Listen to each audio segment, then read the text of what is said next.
მაშინ როდესაც კორუფციაში აყვავდა მათი გარემოწვა, კატარაკლანური სისტემები აქვს ჩამოყალიბებული და კორუფციული სისტემები. ამიტომ ეს ჭირი უნდა მოიშორო დაუჩინებლად.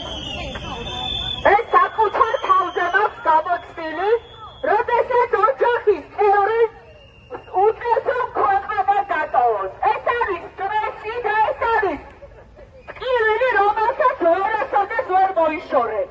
და ძალიან რთულია, როდესაც ხედავ, როგორ გადის დედა სახლიდან და არიცი როდის დაბრუნდება და ზუსტად ივანიშვილის გამო არიცია შვილებმა დედა როდის დაბრუნდება სახლში.